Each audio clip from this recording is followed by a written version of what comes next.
Hello, welcome to Saints Live. I'm Kenzie Benali. And I'm Steve Forbes. And tonight, Southampton travel to North London to take on Spurs, where Tottenham's interim head coach Ryan Mason takes charge of his first game. Well, we've certainly got a lot to talk about. It's all been going on in the world of football, and here to help us build up to kick-off is Dean Hammond and Adam Leach. Dean, lovely to see you as always, and Adam, great to have you back with us.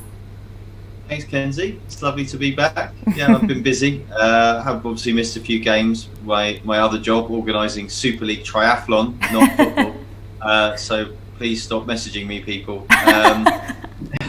Yeah, has taken me away to do a couple of events, which has been exciting. But yeah, back now and back ready for some more football. Well, it's great to have you back, Adam. Now, team news will be coming up in under 15 minutes' time. There are no fresh injury concerns that we're aware of. Ralph has said that there will be changes to the squad tonight. So I suppose on that topic, Adam, it's great to have you back for the first time in a while. So let's come to you first. What do you think those changes could be?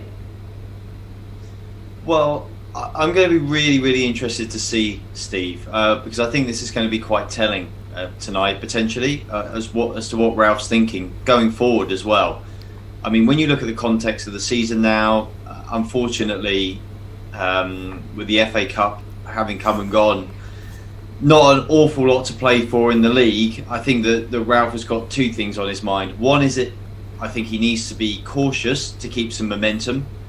You can't just let the rest of this season drift and then expect that next year you're magically going to be able to pick up form, because when that drift starts, unfortunately, it can be hard to get back even with a break.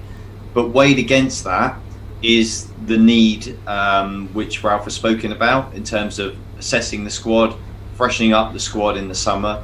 And to do that, I think he really needs to take a good look at some of the young players that he's got in and around the first team squad. We've seen bits of quite a lot of them, but I think he's really got to take this time to assess whether these lads are going to be good enough to do a job for him next year, or whether they're in positions where he's going to have to go and spend money and strengthen. So I'll be really interested to see the team. I suspect it'll be a bit of a mix and match. Bring in a few of the senior players that didn't start against Leicester. You've got your Walcotts, Salisus, Che Adams, etc. And then maybe also bring in, for a start, a few of those youngsters who just need to be blooded, need to get some experience, and to see how they cope in a pressure environment like a Premier League game against some high quality opposition, because that's ultimately how Ralph is going to be able to tell whether they're going to do a job for him next season. Yeah, definitely. I mean, Dean, Adam raised some good points there about players that he'll be looking for to be in the squad for next season with not really much to play for in the league now. How much tinkering do you think Ralph will do tonight? I'm not sure, to be honest, Steve. I think he'll definitely make changes because he'll want a reaction. But one thing that the club needs is a result. And I think when you're looking for a win, you need to play your most experienced players. You need to play the players that you trust, players that you see that will have a future at the football club. I think Ralph would have seen from his time at the club and his period at the club, he'll know the players very well. I think he'll know a lot of the youngsters well. He'll know the experienced players well. He'll know all the players well, in and out in terms of training and in match games. But yeah, he may experiment with the team today. The shape, I believe, won't change. I think the manager really believes in the shape, and it's the most effective way for Southampton to play. But it's who plays in that shape. But I was always, learn and listen to managers and coaches when I played. If you're going through a tough period, if it's a challenging period, you go back to what you believe in best. You go back to the players that you trust. And I think that will be evident tonight. So I think there will be changes. I think there's a few players potentially within the squad who are a little bit comfortable, believing that they're going to play every week. And I think that's reflected in their performances and probably not met the standards that they should for themselves and for the club. So it'll be interesting, and I'm looking forward to seeing what the manager picks tonight. Yeah, we're certainly very excited. But before we can get to that team news, let's hear from Ralph, shall we? He gave a very honest assessment ahead of tonight's match and also spoke about needing to refresh the squad ahead of next season. Analyze definitely the work they did on Tottenham. It's gone now. It's not an interest anymore. We maybe have to face something new. It would be even there difficult to prepare for the Wednesday game, because I think we will see maybe a different side from them. Maybe also a few new players on our side. But we must have a look how fresh the guys are, and it's important that we are emotionally ready for this game. And because we have lost against them in the first game, and I think this is the motivation for going there and make it better. We see that we are not really moving forward in the moment. We are stepping on the same spot, and the development we had in the first half of the season seems to be gone now. And a few of behaviors, when you're not always working on them, they are dropping back to old behaviors. And I think this is what we see in a moment. And we need definitely to freshen up the team also for next season, and finally create new duels in the team, and that hopefully gives us also a lift in the results, because we need more wins in the next season. When you say new duels, do you mean sort of competition for places, or establishing new partnerships on the pitch? No, definitely, because we know that our squad is not the biggest one, and I think this is the goal for the summer transfer window. And we definitely, when you want to step out of the current position in the table, then you have to have more alternatives, I think, and this is what we have to look for next season. Right? Otherwise, we never have the chance to step up. Well, there was Ralph, and there's a lot to unpack there. Dean, he talks about needing more competition for places next season. Is that something you agree with too? Yeah, I think so. I think it's been evident within the season that the squad is a little bit thin in terms of numbers and quality in certain areas. But I think that the players and the team this season have been very, very competitive at times. They've shown that they can beat anyone. We've watched and covered some fantastic performance from the team this season on this show. They've just not been able to sustain it over a consistent period of time. And I think that is down to when you have the suspensions, when you have the injuries, when you have a drop of form, the options that the manager's not had at his disposal. And I think he's been willing to make changes during the season, but not been able to freshen it up. And I think when you've got competition for places, it gives the manager that option, but also it helps in terms of players' form. You know, you feel that pressure from players that are not playing. If someone's training very, very well and you've got the position and you're playing in the starting 11, you know you've got to continue to play well. And I think that improves players if you've got the right mentality and you're the right kind of player. And I think that's what the Southampton probably need to add to the squad. There's a good balance between experience, youth, and having a pathway of getting into the first team. But I think you probably just need to add a little bit more quality, so the manager has just got that option during the season. If we do have a dip of form of 1 or 2 defeats, they can make changes, and players, like I mentioned previously, don't become too comfortable because they know they're going to play, because there's no one behind them to take their position. So freshen up the squad is always good. It happens every summer, but I think this summer with Southampton, I think you may see a few more changes than normal. Adam, it does feel like a bit of a difficult balancing act for Southampton though, because your teams like Manchester City, Liverpool, they can attract players who are happy to sit on the bench and not really play a huge role, whereas it's a bit of a harder sell at Southampton, because if the squad gets too big, players then are unhappy at not playing. Yeah, it's tricky. It's not an easy solution. I think it's very straightforward to turn around and say, oh, they've not got enough depth here, they've not done the right thing here, they've signed the wrong player there. It's quite easy to pick holes in things like that. But it's almost a wider remit of what you want to do. And we've seen Saints go both ways over the last 5 to 6 years. We've seen them have a relatively thin squad, but with quite a comparatively starting 11. And then we saw them decide for a period of time that they needed to get 2 players in every position. And maybe they lessen some of the quality because they do only have a limit on, what they can pay, what their total wage bill will be. So then perhaps you end up with too many average players and you don't have enough quality on the top. So it's not an easy situation for Saints. But I think trying to make sure that as a baseline, you do have a couple of players that can really are decent options in every position. I think for every Premier League club is vital. for Saints, the reality is they're not Man City, Liverpool. They don't have those resources. They are not going to have 2 world-class international players for every position. It's just not going to happen. But you want to have a really good starting 11. You want to have perhaps down to number 14, 15 that are kind of that quality, if you can. And then you need a small number of players underneath that level that are either a few kind of lower wage kind of journeymen, but that are solid, that are experienced, that will do you a job when you really need them, when you've got some injuries, and or some young talent coming through as well that you can promote into the team at various times, that you trust, that you wouldn't want to play for a whole season, but you trust them to come in and give it a real good go if your senior player's injured. And I think that's kind of the balance that Saints need to have. It's not what they've got now. I mean, look at the fullback positions. You should not be really a Premier League club without any depth in both your fullback positions, which is kind of where Saints have ended up. They've ended up playing players out of position really to try and cover people in those roles. And it's those kind of gaps that I think have really taken their toll over the season. And that's really, I would say, where Saints need to make sure they are for next year, that they do have a kind of a really solid, dependable player at worst, whether it's a youngster or more experienced as a backup for every position.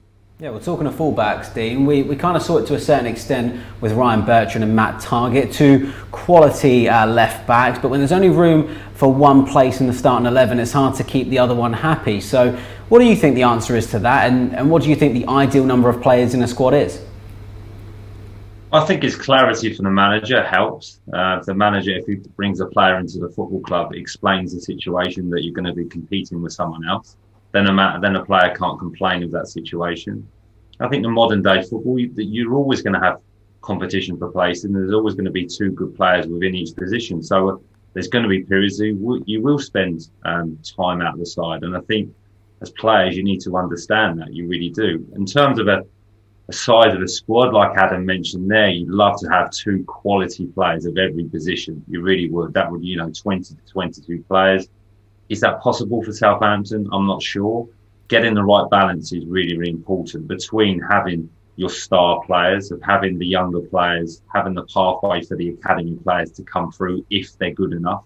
There's no right, they don't have a divine right to get in the first team because they've come through the academy, but if they're good enough, that they get the opportunity. And one thing that I think Southampton could do very well, and previous clubs have done well, is use the loan system. Then you don't have to put huge amounts of investment into transfers. Walker Peters is a perfect example of that. He came in on loan from Tottenham, did extremely well when he got his chance. He was very, very patient, but when he got his opportunity, played very, very well, and then turned it into a permanent signing. I think that model works really well. So, could Southampton go, bring a couple of players in that have got exceptional ability from the bigger clubs and use them in the Premier League, and then it works for Southampton and it works for the parent club as well. So I think there is options, there really is. But I think 18 to 20 players of a high standard will really help when you go through the challenging and difficult periods during the season. Well, Adam, we heard from Ralph earlier with needing to refresh the squad this summer. What positions for you need strengthening in particular?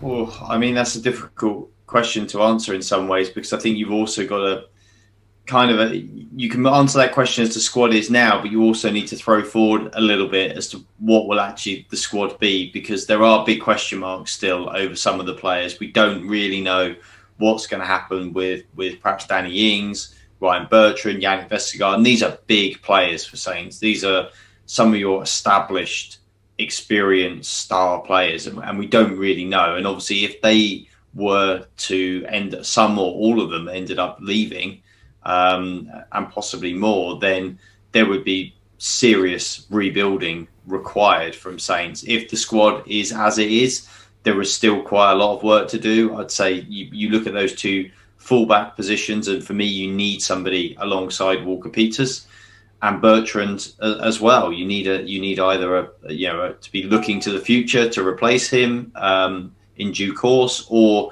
you need a quality backup. And Adam, my apologies for jumping in on your answer, but we have got the team news now, and I feel like it's a pretty juicy one. We've got a lot to get our teeth stuck into here, so my apologies for interrupting you, but there has been 5 changes to this side. We knew Ralph was going to shuffle the pack. He most certainly has done just that, as McCarthy, Salisu, Teller, Walcott and Adams come in for Forster, Bertrand, Diallo, Gineppo and Redmond. So let's take a look at that team in full then. In goal, Alex McCarthy.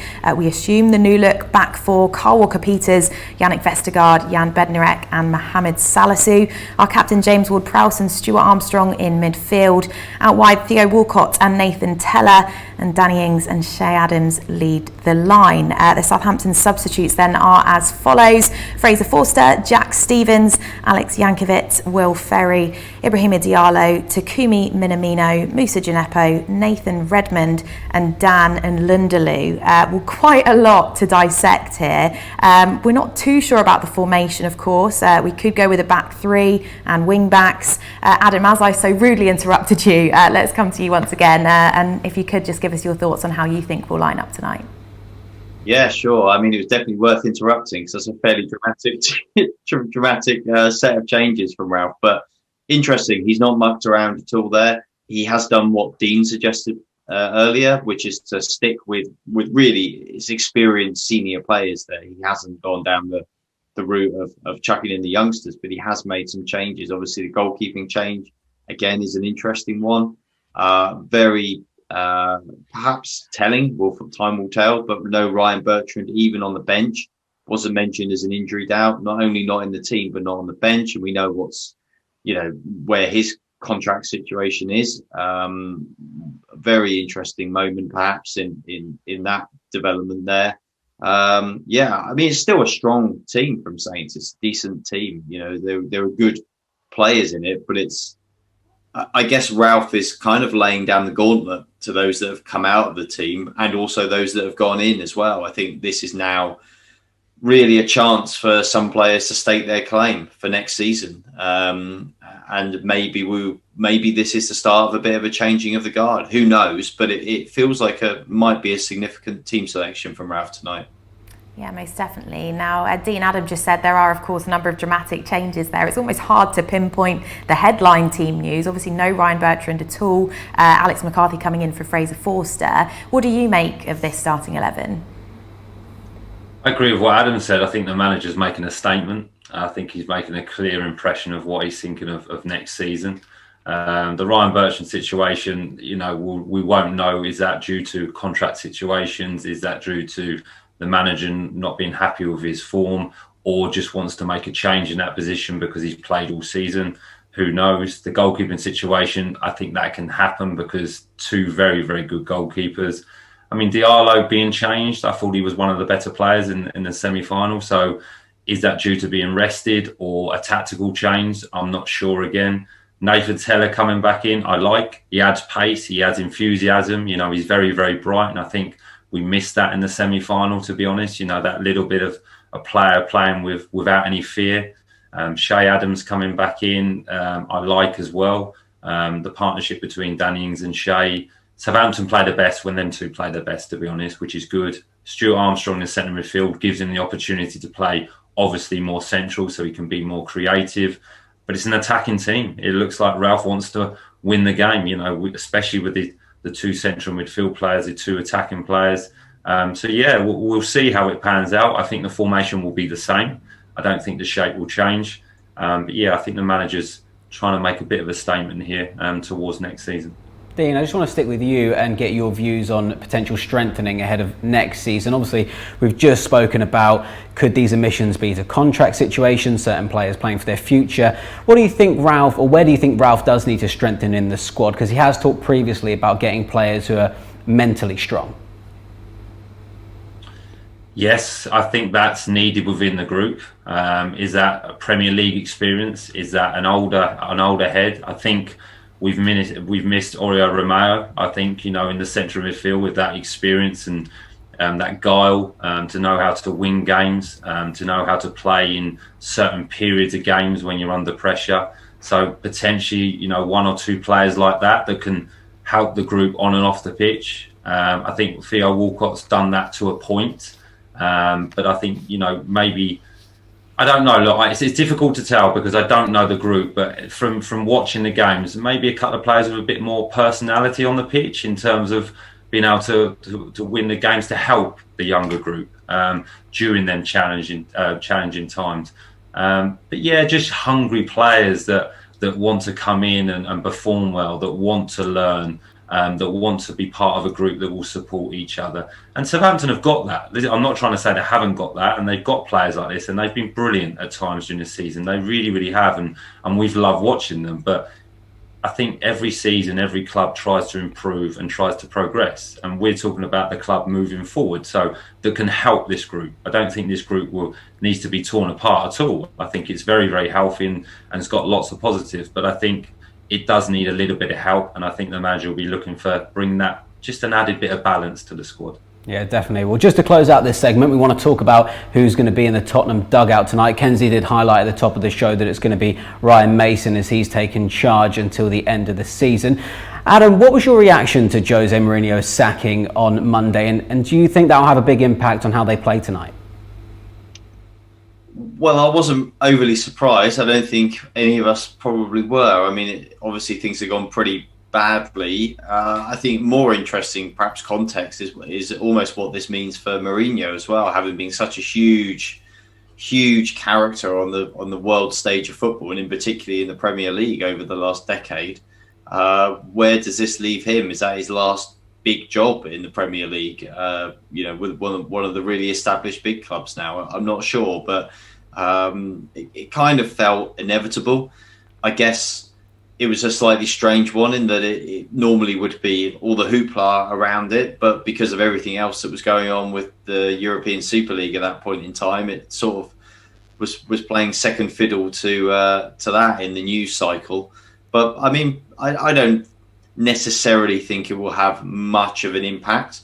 I think the interesting thing is that Tottenham maybe short term might be a little bit more united. I mean, Ryan Mason's a guy that a lot of the players there will know. They'll probably want to give a good shift for him, play for him. There was obviously talk of some unrest around Mourinho as well from the squad. So maybe they'll want to show something in a bit of a reaction. But ultimately, Spurs have got their eye on the weekend. That's the big one for them. They've got a League Cup final to play against Manchester City. I'm not saying that they're writing today's game off, because I don't believe they will do that. But ultimately, that for this week, that is their big goal, and I'm sure that will be in the back of their minds tonight as well. Yeah, Dean, what did you make of it? Because it does seem like a strange time. They've got a cup final at the end of the week, and then also the news came out hours after we found out that Tottenham were involved in the Super League plans. Well, I think personally, if you look at it, and I've tried to think about it, I think Daniel Levy's potentially made the decision that he was going to make at the end of the season. But if he looked at it and thought, well, if I allow Jose to win a competition, it's going to be even harder to sack him during the summer. So I think he's taken that possibility away from Jose. I just think there's unrest. I think it's been happening for a long time. There's been conflict between the players. And I don't mean personality. I think the way they play. I think the players want to be able to express themselves more. They talk about the Tottenham way, where it's entertaining and the fans need to be entertained. I think that the players want to play like that. And obviously we know from the history of Jose Mourinho, he's more of a defensive manager, more of a counter-attacking manager, and that can work. But when you're not getting the results, it is hard to watch Tottenham. It really is. So I'm not surprised at the decision. I'm just a bit like Adam. I'm surprised at the timing, really. And actually surprised that Ryan Mason's actually got the job. You know, if you're looking at it, I thought Leslie King would have taken it over. You know, club legend. Surprised they've not given it to him. I know he's staying on as coach, but surprised they've not given him the opportunity. Chris Powell's there, obviously. Everyone knows Chris Powell very well, experienced manager, so he'll help them out. But I just wish it had potentially happened after tonight, because we all know what happens. Players react better. They feel a little bit more free and will probably put a performance on tonight. So unfortunately for Southampton, I wish it happened after tonight. Well, there was a bit of mention of the Super League there. We are going to touch on that in just a moment. But before we do, let's head to social media and see what's being said on our channels. Stephen's left us this comment. He says, I hope Teller is in the starting lineup. Obviously left us that prior to the team news. You get your wish, Stephen, as did Senkig Tully on YouTube. I'd like to see Shea and Teller in, so they'll both be pleased. Ollie is joining us from Eastleigh. Hello to you. Thanks for tuning in. Jim, good afternoon. He says he's watching from home in Shirley. Hope you settled in and ready for the match. Kennedy is with us all the way from Kenya. Wow, thank you for your support. We have a comment here from Ryan. Hello. He says, I like the fact that Shea Adams is in. Just a bit disappointed that Musa Djenepo is on the bench. And another comment here from Stephen. He's on YouTube. He says, fast team with fast players. So the general consensus is a happy one really from the fans on this starting 11. Yeah, it definitely is. But we are now going to talk about what seems to be over after just a few days. That's the plans for the European Super League. Adam, just how damaging could this have been to the world of football and maybe even the ramifications it would have had on a club like Southampton? I think it would have been extremely damaging. It was, it's just hard to really put into words, really, the whirlwind that has been around this. It's been so misjudged, so poorly handled as well. That's what I can't understand, really. Like when I reflect on it, given the money involved in this, you'd have thought that the whole thing would have been presented so well. It would have been a PR offensive would have taken place over the whole thing, and yet it seemed to just suddenly leak out and appear and then be announced, and nobody came out to defend it. Nobody came out to speak about it. It made me wonder a little bit how much the clubs actually really wanted to do this, and how much this was actually the ultimate attempt at a negotiating tactic with UEFA, particularly FIFA, but UEFA mainly, to try and get the split of revenue from the Champions League that the big clubs believe and have felt they deserved for a long time. Whether they were ever intending to really go through with it, I don't know. Whether they totally misjudged the strength of feeling that would come, I also don't know. But the whole thing seems very strange that for something that was so much money involved, that it would be handled in this way if you were really, really deeply serious about setting up a breakaway league. And because of that, I don't think we really had enough detail even to probably really judge exactly what it was going to be like. But just in the principle of what it was, I mean, it was ridiculous. It was I wouldn't say it was the death of football, but it would be so damaging to the game and to clubs like Southampton. Probably less so to Southampton, but even when you go lower down the football pyramid, I think it will really hurt those clubs had it have happened. And I'm very, very pleased that it's kind of fallen apart. And and I think there's a lot of people involved in it now who feel incredibly embarrassed about their part in it. And it's going to be very interesting to see what the fallout is now and the ramifications for those people, because ultimately, I think some of them have betrayed their own football clubs, really, and their own fans in the pursuit of money, whether that's money through the Super League or whether that's money because this was ultimately a high stakes bargaining position with UEFA.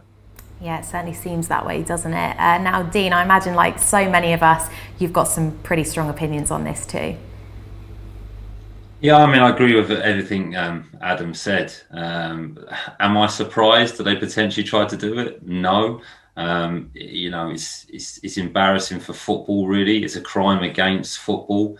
One thing I do like is the community that's come out of it in terms of the players and the fans, which has been brilliant. The reaction from them have showed their passion and love and come all together for the love of football, which is great. There's always a positive to take out of it. But it comes down to money, and it's just where the money in football, we obviously know, is at such huge levels, and it's crazy, really. And the owners have just got a little bit too greedy. I agree with Adam.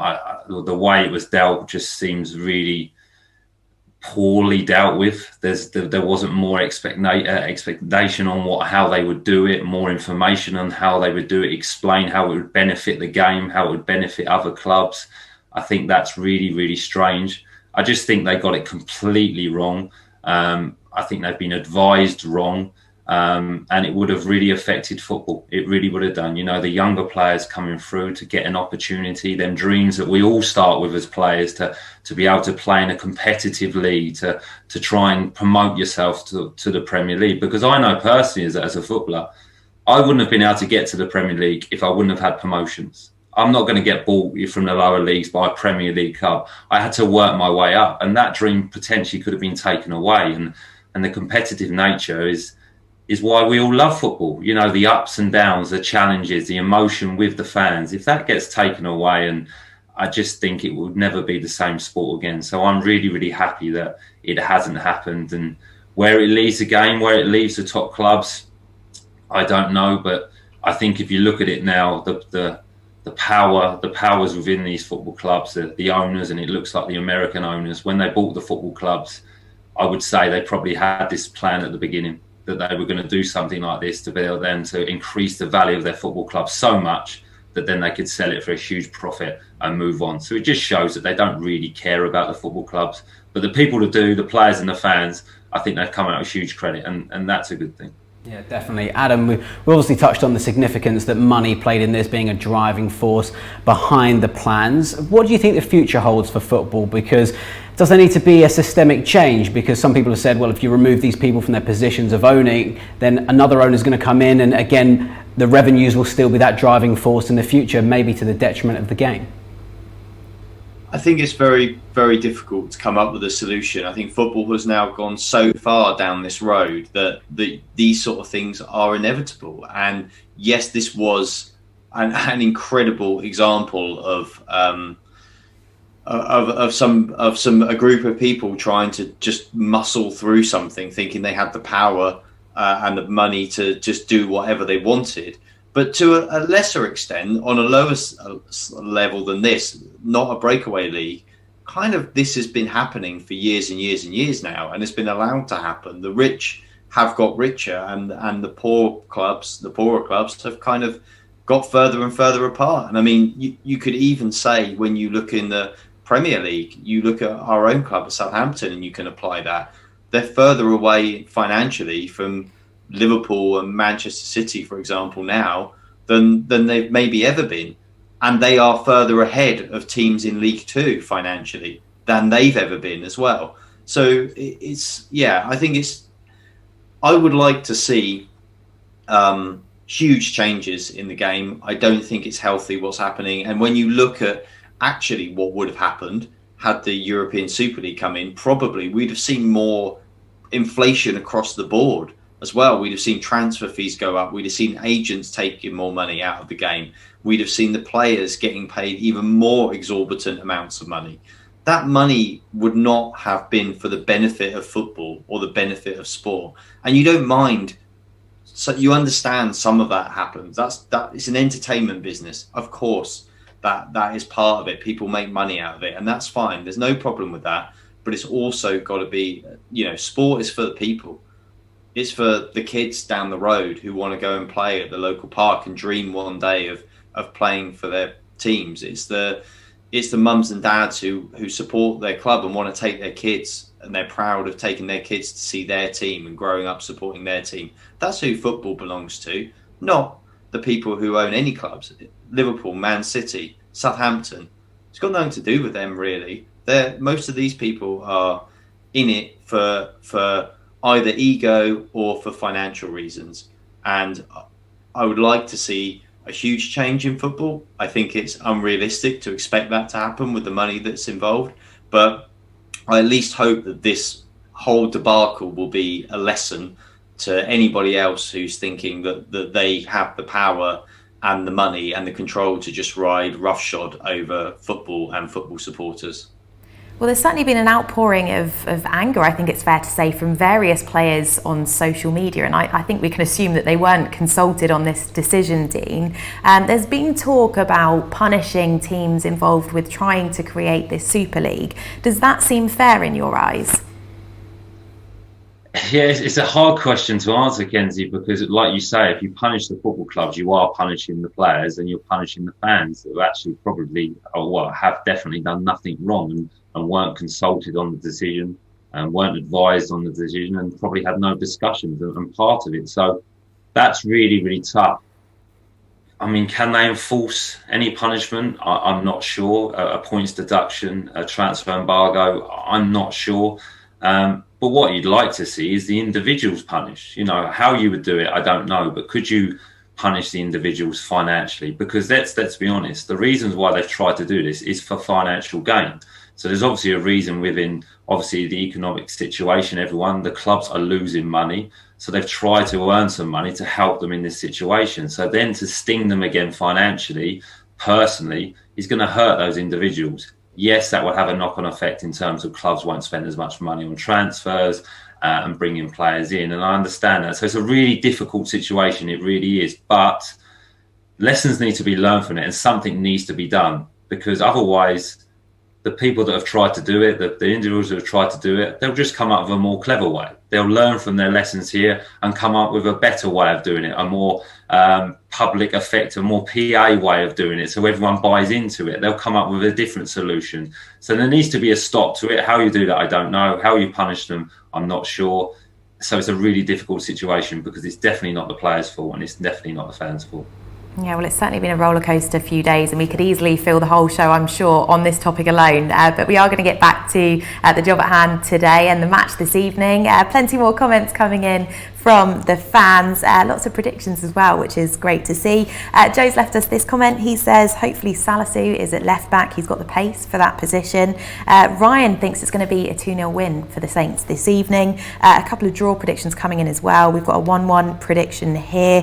We've also got a comment from Marcus. He's thinking it will be 2-2 tonight. Nothing here on YouTube says it will be 2-1 to Southampton. Archie is going for a 1-0 Saints win with a Prowsey free kick. That would be nice, wouldn't it? And Dynamo Daisy has left us this comment on YouTube. She says she's feeling positive. Let's bounce back and finish the season on a high. She's going for a 2-1 Saints win and she thinks the goals will come from James Ward-Prowse and Shay Adams. Well, that'd be nice. Well, before we get stuck into talking about today's game, Southampton last won away at Spurs in 2016 when a goal from Stephen Davis proved to be the difference.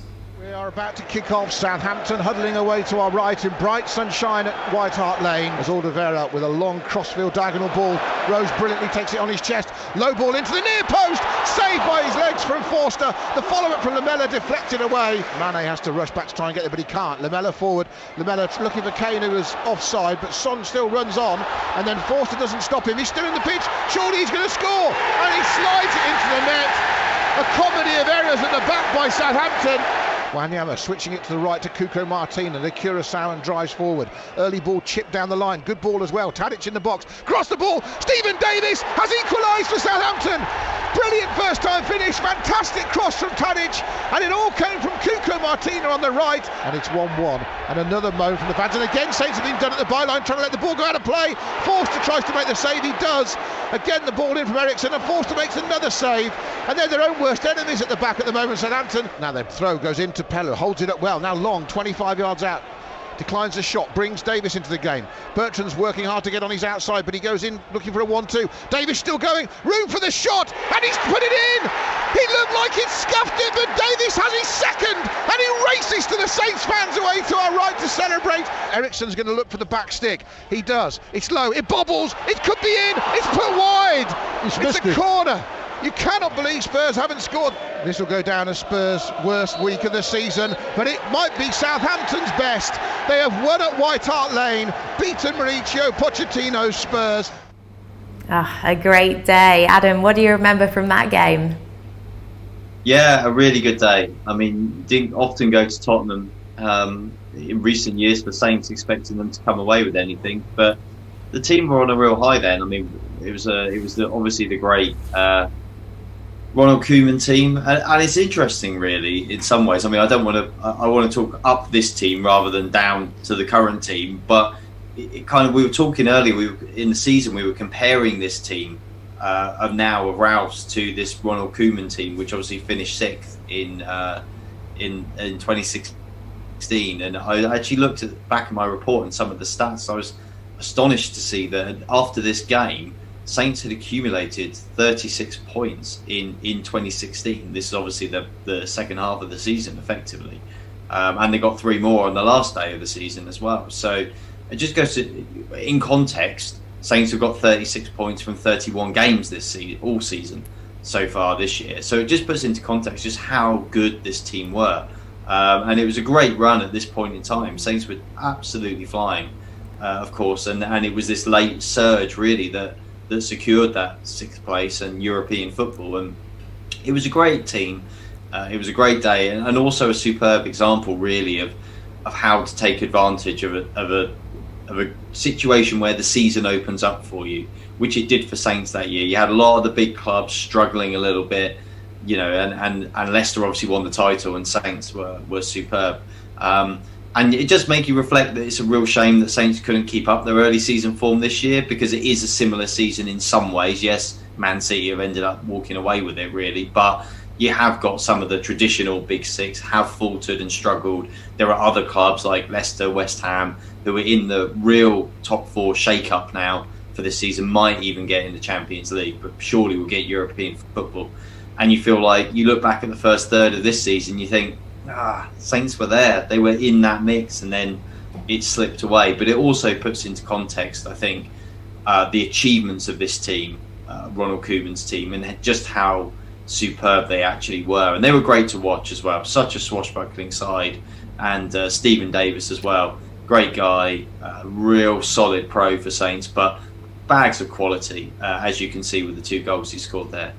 Yeah, well, Danny Ings has got a decent record against Spurs. He scored 4 in 4 games against them, Dean. If Southampton are going to get anything out of tonight, just how important is it that the service into Danny is much better than it was on Sunday?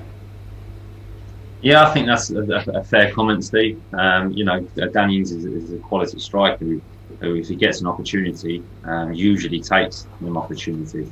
And didn't get a lot of service on Sunday. The forward play was a little bit static. There was no real fluidity to it. But I think it will help having Shea up front. I think, you know, the partnership, he likes having a partner as a centre forward. But you can see from the goals here from Danny, you know, that that's a fantastic finish. His awareness is good, his composure is good. And I think that's the difference when Danny gets into them situations compared to, say, a Nathan Redmond or a Shea Adams. You're very confident that Danny will take them chances. So for Southampton to win the game or get anything out of it, I think the service to him needs to be better. But also, you know, Danny's movement as well, and his timing of his movement is really, really important. And the players look for him. You know, he's a talisman. If he makes the move and he demands it, they'll give him the ball. But he's a class player. He really is when he's playing at his best. So the service needs to be a little bit better from the players for him tonight. Well, Adam, Southampton obviously lost 5-2 at home to Spurs earlier in the season. What were your reflections on that game? Because that was probably the last time we saw Saints try and play with that high defensive line. Yeah, it was, thank goodness. It didn't go very well. Yeah, that was actually a real shame, that game, because of course Saints took the lead and held it right up until just before half time, and then of course they conceded just before and then just after, and it killed them really, those goals, and then it just totally unravelled from there, unfortunately.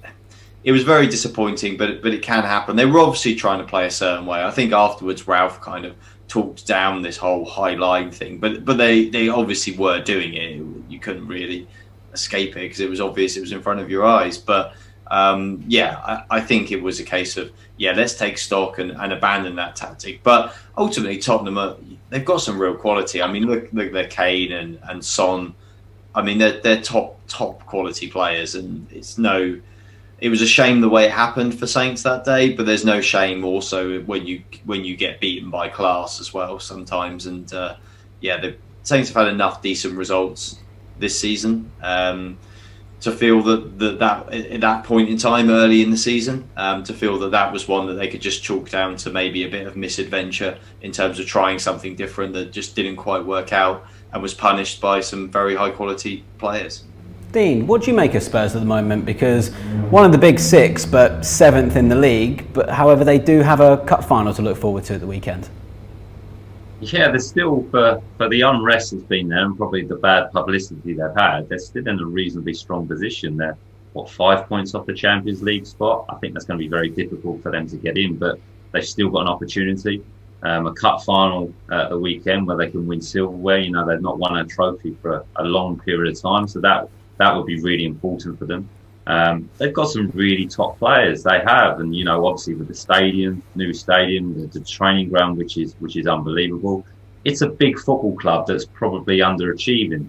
I think they took obviously a gamble in Jose Mourinho because he didn't fit the mould as their type of manager. But I thought, he was going to bring that winning culture to the football club and try and for them to win trophies. And they started the season very well, and it looked like it was going to click, actually, to be honest. And I thought they'd have a very good season, but it's just not quite worked out. They've not been consistent enough, but they're still a strong team. And like I said, if they win tonight, they go 2 points off the Champions League. So they could still have a successful season without probably deserving it, which is interesting, with some silverware. But I think for many, many years they're trying to be a big football club, but they're not quite there yet. And they do need to probably improve the squad a little bit more over the summer. Well, it's always tough playing away to Spurs, isn't it, Adam? Is the most important thing for you tonight just to see a good performance from the lads? I think we need to see some heart and some character tonight. We need to see some big personalities kind of taking charge on the pitch, I think, and trying to drag the team along again. I actually think Saints will get that reaction. I'm quite confident they'll get that reaction. Whether that's enough to win the game or not, it's hard to say before the game starts, but I think there will be a reaction.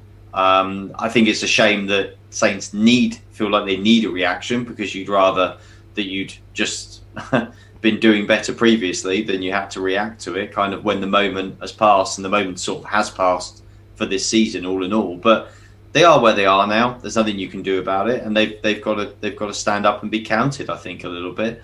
As we've said before, there are some players here who potentially are playing for positions, playing for futures. There's quite a lot on the line now, and I suspect from the what we heard Ralph say publicly earlier in the show, I'm sure he's been saying privately to these players in probably much more explicit terms than that look, there's a lot on the line for you guys. Don't think you can just drift away now until your holidays. Some of you are playing for your future. So you'd expect to see a reaction when that's on the line. I'm sure Ralph has probably said those kind of words to the players. And like I said, I'm quite confident we will see a reaction. But yeah, performance is needed, and really a result as well. They just need to get a result. Dean said it earlier in the show. It's absolutely spot on. They could just do with something to cling on to right now. Yeah, if Saints aren't going to get something, Dean, what do you want to see from them tonight? And we know it's a much changed lineup, so who are the players that are going to make a difference? I'd love to see them be brave again, Steve. Play with that high intensity. Brave on and off the ball. Really press Tottenham, unsettle Tottenham, and then when they get possession, look for those combinations, that movement. When the Southampton are playing really well, the movement's really, really good. It's at a high tempo. It's intense. I want to see that from Southampton, because we love watching them play when they play like that. Just be brave and have no fear. You can play with a bit of freedom, because look, they're not mathematically safe, but you would say they're going to be in the Premier League next season. But the experienced players, get the experienced players to drag the team through. I always go on about putting a performance in. Yes, you need to put a performance in, but I think it's one of those games where you need to get a result. Just that little bit of confidence and belief back in the group. And they can do it. That's the frustrating thing, because on their day, Southampton can beat anyone. They really can. And the team tonight is really exciting. It is. It's an attack-minded team. There's lots of pace within the team. So I'd love to see them just start strong, be brave, get on the front foot and take the game to Tottenham. That would be great to watch. Well, before we say farewell, it's score prediction time. Adam, 5 changes to the team, a number of players with a real point to prove tonight. Which way do you see this one going? Oh, there's so many moving parts in this game. It is really hard to assess. You look at Saints with the form is not great. The changes, where's the motivation? Are the players really going to play for their places now? Is that really going to spark them tonight? That reaction. Then you look at Tottenham and you think, oh, new manager, that kind of feeling that could affect them. They haven't got Harry Kane though, and they've got cup final on Sunday. There's a lot of unknowns, so it's a hard one to call. I kind of wouldn't necessarily be hugely surprised by any result. So probably best I sit on the fence and say 1-1. Dean's going to say he was going to say that, weren't you? This is why I need to go first, Kendall. I apologise. We'll come to you first next time. But Dean, as Adam's just said there's so many circumstances, I suppose, to take into consideration tonight. You've said the Saints need a result, but can they get it this evening? They can definitely get it, but I agree with Adam. I think this game could go in many directions just because of obviously the new management staff in charge of Tottenham. Will the players react to that? Will that be a positive or a negative? Southampton obviously looking for a result and a reaction. Some fresh faces in the team. They'll want to put a performance in. So if I can't say 1-1, I'll go 2-1 to Saints. I think there will be goals in the game. Just because of the team that Southampton have put out, it looks like the manager wants to get on that front foot and take the game to Tottenham. So let's go for 2-1 to Southampton. Good stuff. Well, Dean, Adam, thank you very much for your contributions. Well, it's a much changed Saints side against Spurs, who've got a new head coach in the dugout. Kickoff is less than 30 minutes away. Do join us after the match for the final whistle, where we will have, get your teeth in, Steve, all the post-game chat. I'm sure we'll have loads to sink our teeth into. We'll see you then.